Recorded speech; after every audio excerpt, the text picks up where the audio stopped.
It was 1 month ago today that the worst attack since the Holocaust was committed against the Jewish people. And, of course, now we are at the point where we are awaiting to see what the ground invasion of Gaza is going to look like from Israel and how that's going to play out. And, of course, it has been a wild few weeks in terms of how the media has covered this, what's happening on college campuses and in major American cities around the country. And here to talk about that and much more is David Soffer. He is a former Kansas House candidate here in Johnson County, of course, of Jewish descent, and he joins us on KCMO. David, good morning. Take us through, as we sit here on the 1 month anniversary, where your head is at and where your heart is at this morning. Good morning, Pete. Excuse me. Appreciate the opportunity to be on the show again. I'll be honest with you. It's been the longest month of my life. It's been the longest month in many of the members of our community's lives. It's really difficult. I mean, obviously, we're 30 days out. We still have over 200 hostages that have not been returned. If you go to the Jewish Community Center here in Kansas City, outside of the fitness area, you'll see a table marking just some of the, pictures of some of the few hostages, many of them children, that still have not been returned. And so you mourn the lost ones.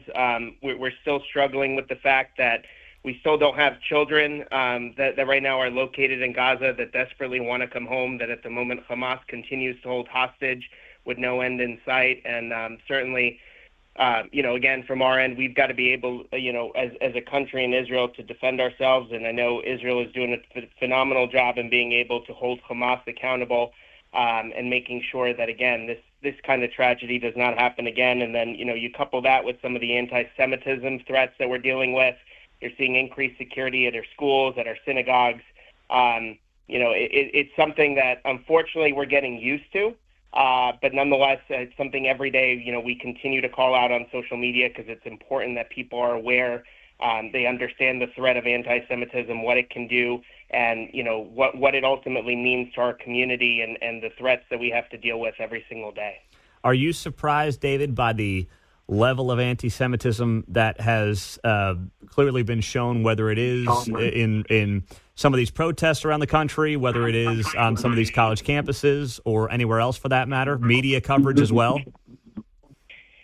I think that's a really good question. I think from our end, certainly we knew anti-Semitism existed. It's something that we're used to. We know every time there's some type of conflict going on in Israel, anti-Semitism typically goes up, but it typically goes up somewhere around 80 to 100%, which is still a mind-numbing number when you think about it. But we're seeing anti-Semitism go up over 400% since October 7th. I hope that number sinks in with the audience that's listening. 400%. It's sickening. When you look at the rallies, you look at videos of people tearing down, those posters with, again, kidnapped children. Just trying to state, well, again, you're glorifying Israel, so on and so forth, whatever propaganda they want to sell.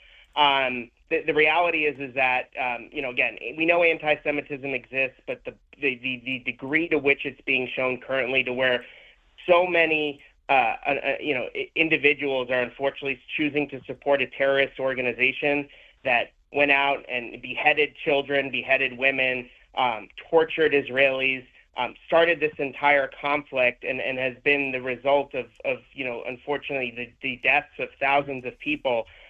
Is just truly sad. It's sickening. It's unfortunate. It's something that, again, from our community's end, we're working with our local elected officials, both locally and in the state, and also federal government, to be able to make sure they're aware of, again, what anti-Semitism is, what it means to the community. And if we don't continue to call it out, actively call it out, we're going to continue to see that rise, and that's something that our community is incredibly worried about. So we'll continue to be active on that. How concerned are you that the public perception of Israel and what it is doing to, of course, defend itself against Hamas, how concerned are you that is something that in the eyes of the public, you may lose that battle, I guess you would say, for lack of a better word, in the eyes of the public, that you're doing things for the right reason and that the Gaza propaganda will not win out? Yeah, so it's twofold. I think number one, from Israel's end of things, Israel has to be able to do what it needs to do. It's its own independent country, and so from that end, certainly, I think Israel does a great job of being able to show, again, the many holes in the Hamas propaganda. So with respect to, let's say, again, how does it launch its rockets? Well, it launches its rockets from hospitals, from kindergarten facilities, from residential areas. And Israel does a great job of providing those videos, providing the evidence. We just see a lot of media that unfortunately just chooses not to report that, right? For instance, let's say when there was that hospital bombing a couple weeks back, you had the Israeli government, you had the American government, you had French, British, German, everyone saying it was not an Israeli rocket. Meanwhile, you've got the New York Times and Washington Post that refused to retract it. And even till today, I mean, yesterday there was a Jewish person killed at a rally by a Palestinian supporter. They hit him in the head and he fell backwards, hit his cement, and he died later on. In the New York Times today, it says Jewish man dies. Well, no, he didn't die. He was murdered. But we don't want to report that, right? And so this is the type of thing we've been dealing with since the end of time. I think it's unfortunate. I think from our end, we're doing everything we possibly can to get the facts out there. We can't control the media bias to some degree. If the media wants to report what it's always, it's going to report whatever it wants to report. From our end, we're doing the best that we can as a community to hold them accountable. We'll continue to release the facts. We'll continue to engage with our community partners because I think it's important that the facts get out there and that folks aren't just relying on unfortunate media sources that just seem to be biased when it comes to the state of Israel and the Jewish people. David Soffer, he is a former Kansas candidate for a Kansas House, joining us on KCMO, of course, of Jewish descent. He has been very good on this tragic topic over the last month. David, on the local side of things, you're seeing this in national media and in local media where the emphasis remains on Islamophobia. And I'm not denying that it might be up and it's wrong for that to be up. But, man, it is not Islamophobia when you talk about the headline story right now going on in this country or in Kansas City. It is, of course, anti-Semitism. And how do you cut through on that message when locally and nationally they don't want to talk about that? They want to talk about something else. Yeah, again, I mean, so with respect to media, I can't control what they say, but I will give credit to a lot of our local leaders. They're hearing our message, whether it be Democrat or Republican. We've had folks come to our community to visit. Governor was here last week. We appreciated her visit. We're working with Republican leadership in the legislature to do something similar, and we look forward to hosting them and some of our other state Republican leaders. I think, again, locally, certainly we've had a lot of great conversations with respect to anti-Semitism.